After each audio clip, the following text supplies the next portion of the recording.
দুইটা দল দুইটাই চরমপন্থী। একদল অতিরিক্ত বাড়াবাড়ি, একটা অতিরিক্ত ছাড়াছাড়ি।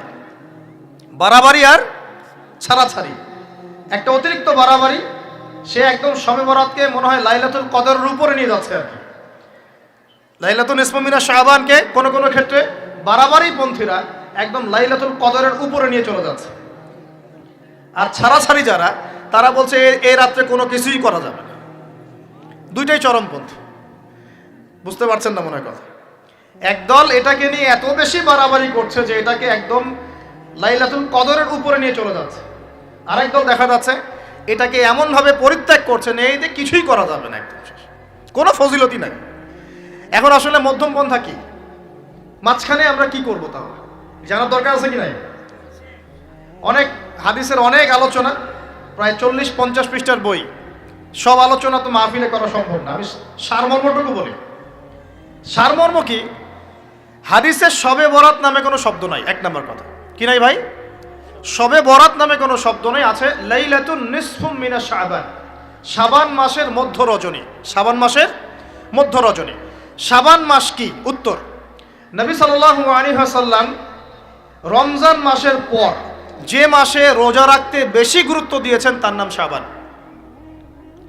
আমার সাথে বলেন, শাবান মাস কি? নবী সাল্লাল্লাহু আলাইহি ওয়াসাল্লাম রমজানের পরে যে মাসে রোজা রাখতে খুব বেশি গুরুত্ব দিয়েছেন তার নাম শাবান।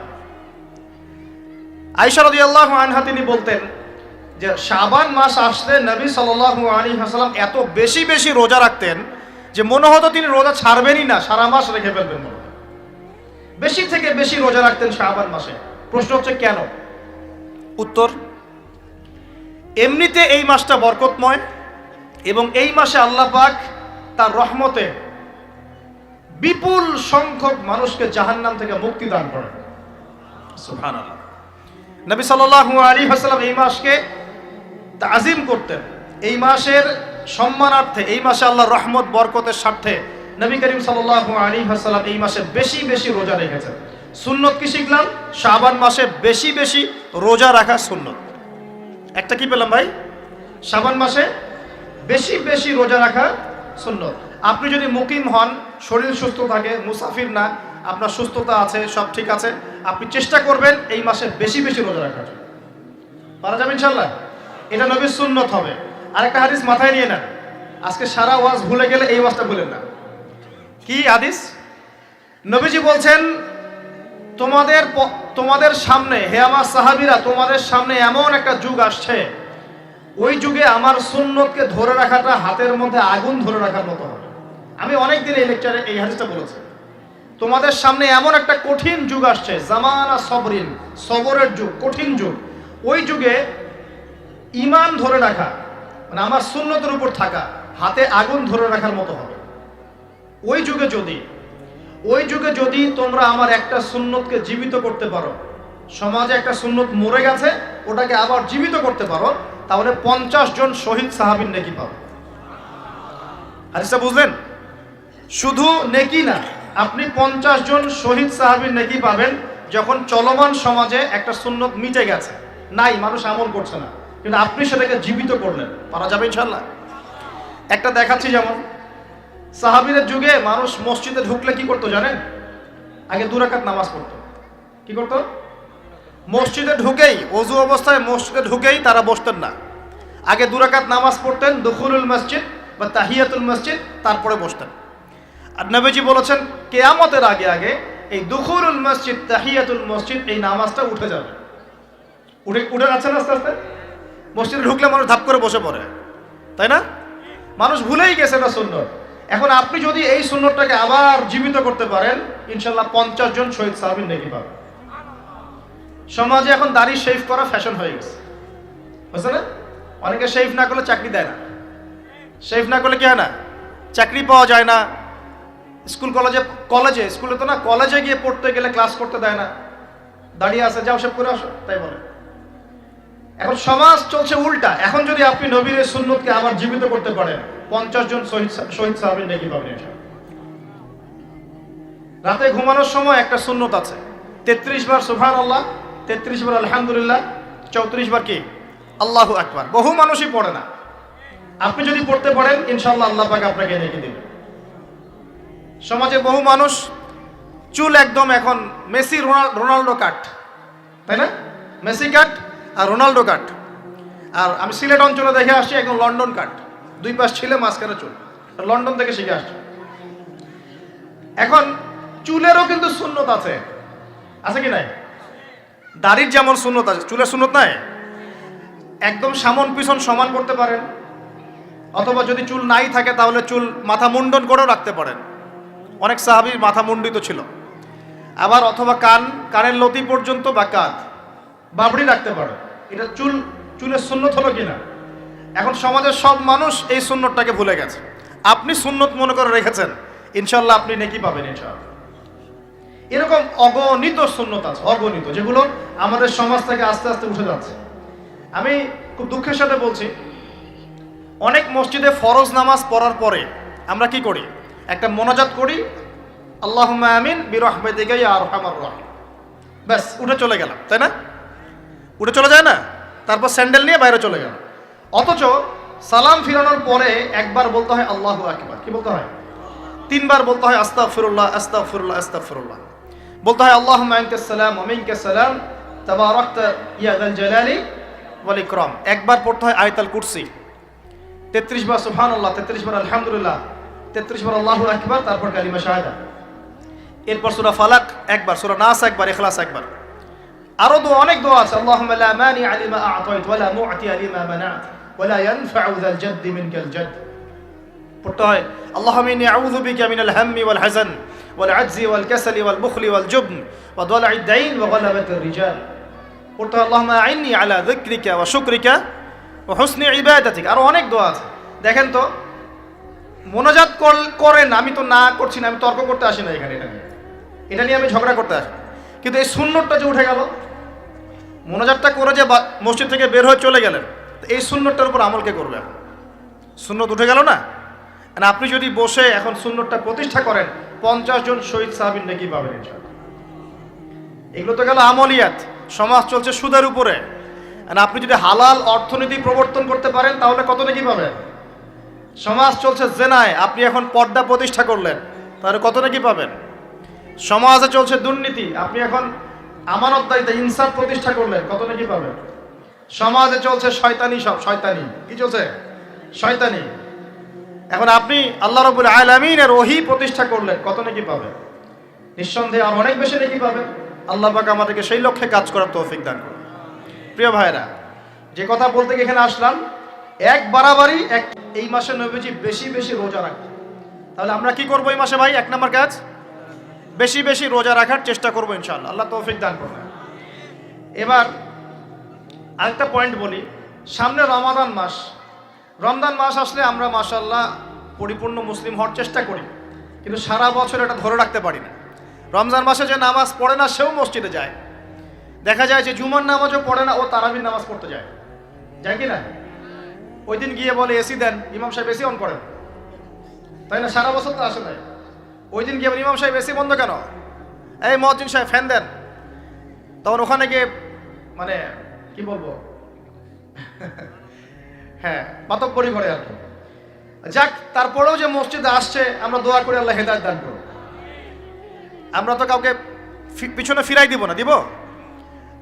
এখন রমজান মাস আসলে আমরা মাশাআল্লাহ রোজা রাখি, মানুষকে ইফতার করাই, দান সদকা করি, আমরা যাকাত দেই, তারাবি পড়ি, কোরআন তেলাওয়াত করি, আমরা মাশাআল্লাহ অনেক আমল করি।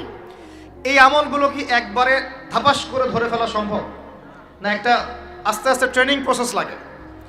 একটা ফ্যান চালু করলে ফ্যানটা কি শুরুতেই ধাপাস করে ঘুরতে শুরু করবে, নাকি আস্তে স্লোলি সে মোমেন্টাম ধরবে? কোনটা? আস্তে আস্তে সে গতি বাড়বে না, ধীরে ধীরে গতি পাবে। ঠিক শাবান মাসে এত বেশি রোজা রাখা, ইবাদত করার অর্থ কি? যাতে রমজান মাসে আপনি পরিপূর্ণ ইবাদত করতে পারেন। বুঝতে পারছেন কথা? রমজানে গিয়ে তো শুরুতেই সব ইবাদত ধরে ফেলা সম্ভব হবে না। মনে করেন আগামীকাল পহেলা রমজান, আজকে থেকে আপনি সব ইবাদত একসাথে করতে পারবেন? তখন গিয়ে আপনি বেগ পেতে হবে। কিন্তু একটা মাস আগে থেকে যদি ট্রেনিং নেন, ইনশাআল্লাহ রমজান মাসে ইজি হয়ে যাবে। এটা একটা কারণ নবী সাল্লাল্লাহু আলাইহি ওয়াসাল্লাম শাবান মাসে বেশি বেশি রোজা রাখতেন, আমল করতেন। আল্লাহ পাক আমাদের সবাইকে শাবান মাসে বেশি বেশি আমল করার তৌফিক দান করুন, যাতে রমজান মাসে গিয়ে আমরা সুবিধা পাই, রমজান মাসের হকটা আদায় করতে পারি। এবার এই মাসে নবী সাল্লাল্লাহু আলাইহি ওয়াসাল্লাম কি বলেছেন একটা হাদিস থেকে আগে বুঝি। এই হাদিসটা সহ অনেক হাদিসে এই একই রকম কথা এসেছে এবং এই হাদিসটা বিশুদ্ধ। এটাকে অস্বীকার করলে হাদিস অস্বীকারী হয়ে যাবে। বাড়াবাড়ি গ্রুপ, ছাড়াছাড়ি গ্রুপ, উভয়ের জন্যই নসিহত। নবী সাল্লাল্লাহু আলাইহি ওয়াসাল্লাম বলেছেন, ইন্নাল্লাহ তাআলা, নিশ্চয় আল্লাহ রাব্বুল আলামিন, লা ইয়াত্তালিউ ফি লাইলাতিন নিসফি মিন শাবান, শাবান মাসের মধ্য রজনীতে আল্লাহ রাব্বুল আলামিন তার রহমতের দৃষ্টি প্রশস্ত করেন। সুবহানাল্লাহ। আল্লাহ পাক শবে বরাত মানে আমরা যেটা বুঝি প্রচলিত অর্থে, লাইলাতুন নিসফি মিন শাবান, শাবান মাসের মধ্য রজনী, যে 15 শাবানের এই যে রজনী, এই রাতে আল্লাহ রাব্বুল আলামিন তার সৃষ্টির দিকে তার রহমতের দৃষ্টিটা প্রশস্ত করে দেখেন, প্রশস্ত করেন। এবং ওয়াগফিরু লিজামিই খালকিহি, আল্লাহ পাক তার সমস্ত সৃষ্টিকে মাফ করে দেন। আল্লাহ পাক কি করেন? তার সমস্ত সৃষ্টিকে কি করেন? মাফ করে দেন। কথাটা ভালো করে বোঝেন। আল্লাহ পাক তার সমস্ত সৃষ্টিকে মাফ করে দেন, ইল্লা, তাদেরকে ব্যতীত। এক, ইল্লা লিমুশরিকিন, এক নাম্বার যে ব্যক্তি মুশরিক, যে শিরক করে আল্লাহর সাথে, যে আল্লাহর সাথে শিরক করে। আর দুই, মুশাহিনিন, যে ব্যক্তি অন্তরে মানুষের সাথে বিদ্বেষ পোষণ করে, হিংসা বিদ্বেষ মনে আছে এরকম ব্যক্তি, এবং মনের মধ্যে শিরক আছে, শিরকি আকীদা, মুশরিক, এই দুই শ্রেণীর মানুষ ছাড়া আল্লাহ পাক সমস্ত মানুষকে মাফ করে দেন। তাহলে এই রাতের ফজিলত প্রমাণ হলো কিনা? রাতের ফজিলতটা প্রমাণ হলো কিনা? আচ্ছা, এখন এর ব্যাকআপ আরো অনেকগুলো হাদিস আছে। ওই সবগুলো হাদিসকে একত্রিত করলে এমনই কনক্লুশন আসে। এছাড়াও আরো কিছু দুর্বল হাদিস আছে, এগুলো দুর্বল, সনদগতভাবে অন্যান্যভাবে দুর্বল। ওখানে আরো কিছু পয়েন্ট পাওয়া যায় যে আর কাকে কাকে আল্লাহ পাক মাফ করেন না। সবাইকে তো মাফ করেন, আর কাকে কাকে করেন না। এই হাদিসে দুটো পেয়েছি, এটা একদম অকাট্য। এটা হলো মুশরিক, আল্লাহ পাক মাফ করেন না। দুই, যে অন্তরে হিংসা বিদ্বেষ পোষণ করে, হিংসা বিদ্বেষ আছে, এদেরকে আল্লাহ মাফ করেন না। আরো কিছু দুর্বল বর্ণনা থেকে পাওয়া যায়, এটা দুর্বল বর্ণনা, কিন্তু জেনে রাখতে তো সমস্যা নাই। সমস্যা আছে? আর পাপ তো পাপী, দুর্বল হাদিসে আসুক আর কঠিন হাদিসে আসুক, পাপ তো পাপী নাকি? পাপ ছাড়তে কোনো সমস্যা আছে? তো তৃতীয় এক শ্রেণীর নাম পাওয়া যায়, যারা হচ্ছে আত্মহননকারী, নিজেরা নিজেদেরকে আত্মহত্যা করেছে, এদেরকে আল্লাহ মাফ করেন। আত্মহনন বোঝেন কিনা? আত্মহত্যা যারা করে, আত্মহনন, এটা একটা শ্রেণী পাওয়া যায়। 4 নম্বর একটা পাওয়া যায় আত্মীয়তার সম্পর্ক ছিন্নকারী, আত্মীয়তার সম্পর্ক ছিন্নকারী। 5 নম্বর একটা পাওয়া যায়, সেটা হলো মাদক দ্রব্য সেবনকারী। মাদক দ্রব্য সেবনকারী, যুবকরা খুব ভালো করে শোনো এগুলো। মাদক দ্রব্য সেবনকারী আল্লাহ সবাইকে মাফ করেন, মাফ করছেন না। আরেকটা পাওয়া যায়, সেটা হলো যারা জেনার পাপে লিপ্ত আছে। কিসের পাপে ভাই? জেনার পাপ। এরকম আর কিছু ব্যাকআপ পাওয়া যায়, কিন্তু এগুলোর বর্ণনা দুর্বল। বর্ণনা কি? দুর্বল। কিন্তু পাপ তো পাপই নাকি? এই পাপগুলো তো পাপ। এই পাপগুলো করলে কি আল্লাহ খুশি হন? অকাট্য সহি থেকে পাওয়া যায় এই দুইটা, মুশরিক এবং মুশাহিদ, যারা শিরক করে, অন্তরে বিদ্বেষ পোষণ করে, আল্লাহ পাক এদেরকে মাফ করেন। এখন আগে জানি শিরক থেকে কিভাবে বাঁচবো, শিরক কি এবং কেন, তারপরে জানবো হিংসা বিদ্বেষ, তারপরে আমরা যাব এই রাতটা আমরা কি করতে পারি। মনে রাখবেন, আমল করতে হবে 3টা বিষয় খেয়াল রেখে। কয়টা বিষয় ভাই? আমল করতে হবে 3টা বিষয় খেয়াল রেখে। এক, আমল করতে হবে একমাত্র আল্লাহ পাকের সন্তুষ্টির জন্য। 1 নম্বর কি বলেন? এক আল্লাহর সন্তুষ্টির জন্য, কারো সন্তুষ্টির জন্য না, কারো জন্য না, শুধু কার জন্য? দলিল হচ্ছে ইন্নাস সালাতি ওয়া নুসুকি ওয়া মাহইয়ায়া ওয়া মামাতি লিল্লাহি রাব্বিল আলামিন ফাসাল্লি লিরাব্বিকা ওয়ানহার।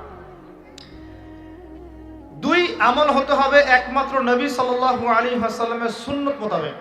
কার সুন্নাত মোতাবেক? নবী এবং সাহাবীদের সুন্নতের সাথে মেলে না, সেই আমল করা যাবে না। নবী এবং সাহাবীদের সুন্নতের সাথে মেলে না, সেই আমল করা যাবে না। 3 নম্বর, আমলটা যত সুন্দরী মনে হোক, আমলটা যত সুন্দরী মনে হোক আর যত মানুষই করুক, যত মজাদার মনে হোক না কেন, নবী করেন নাই, সাহাবীদের থেকে প্রমাণ নাই, আমল করব না। করলে বেদাত হয়ে যাবে। কি হবে? বেদাত হয়ে যাবে। আর 3 নম্বর হচ্ছে, আমলগুলো করার আগে অবশ্যই আপনার রিজিকটাকে হালাল করতে হবে। কি করতে হবে ভাই? ব্যাস এই তিনটা শর্ত পূরণ করে আমল করলে ইনশাআল্লাহ তাআলা আমরা জান্নাতে যাবো ইনশাআল্লাহ। আমরা আশাবাদী আল্লাহ পাক আমাদেরকে জান্নাত দিবেন ইনশাআল্লাহ। আল্লাহ পাক এক রাতে রহম করে সমস্ত মাখলুক সৃষ্টিকে মাফ করে দিচ্ছেন, শুধু শিরক এবং হিংসা বিদ্বেষ পোষণকারীকে মাফ করছেন না। বুঝতে হবে এই পাপ দুটো কত কঠিন। এবার আসেন প্রথমে একটু শিরক নিয়ে কথা বলি, তারপরে মুশাহিন নিয়ে কথা বলি। ধৈর্য ধরবেন তো নাকি? দেরি হচ্ছে? সবর করেন। এখন প্রথমে জানি শিরক কি এবং কেন। শিরক হচ্ছে এমন একটা পাপ যেই পাপ আমলনামায় থাকলে পরে বিনা তওবায় যদি সেই ব্যক্তি মারা যায় আল্লাহ পাক তাকে মাফ করবেন না। ভালো করে শোনেন, শিরক এমন একটা পাপ যে পাপ যদি আমলনামায় থেকে যায় বিনা তওবায় সে মারা যায়, শিরকের পাপ নিয়ে আল্লাহর সামনে দাঁড়ায়, আল্লাহ তাকে মাফ করবেন। দলিল সূরা নিসা, আল্লাহ পাক বলছেন ইন্নাল্লাহা লা ইয়াগফিরু আন ইউশরাকা বিহি ওয়া ইয়াগফিরু মা দুনা যালিকা লিমান ইয়াশা। আল্লাহ পাক তার সাথে শিরকের গুনাহ মাফ করবেন না, এছাড়া যে কোনো গুনাহ যাকে ইচ্ছা মাফ করবেন। বুঝাচ্ছি, মনে করেন একজন ব্যক্তি জেনা করেছে, কথা নাউজুবিল্লাহ, একজন ব্যক্তি জেনা করেছে বা মিথ্যা কথা বলেছে বা ধরেন মদ খেয়েছে ইত্যাদি। এখন সে তওবা করলে তো মাফ পেতই, তওবা করলে মাফ হতো না? তওবা করলে মাফ তো পেতই। মনে করেন তওবা না করেই মারা গেছে, আল্লাহ পাক চাইলে কিয়ামতের মাঠে এই পাপও বিনা তওবাতেই মাফ করতে পারে। কথা বুঝতে পারছেন না মনে হয়? মনে করেন একজন ব্যক্তি মদ খেয়েছে, জেনা করেছে ইত্যাদি, সে তওবা করার ফুরসত পায় নাই, বিনা তওবায় মারা গেছে। আল্লাহ পাক চাইলে কিয়ামতের মাঠে তওবা না করা সত্ত্বেও আল্লাহ পাক তাকে মাফ করতে পারে। কিন্তু একজন ব্যক্তি শিরকের পাপ করেছে, তওবা না করে মারা গেছে, আল্লাহ পাক কিয়ামতের মাঠে শিরকের পাপ মাফ করবেন। আমি কি বুঝতে পারছি? অন্য পাপের কারণে আল্লাহ রাব্বুল আলামিন শাস্তি দিয়ে হোক, কোনো একটা ভাবে হোক, নবীর সুপারিশের মাধ্যমে হোক, তাকে জাহান্নামে গেলেও সেখান থেকে বের করে জান্নাতে দিবেন ইনশাআল্লাহ।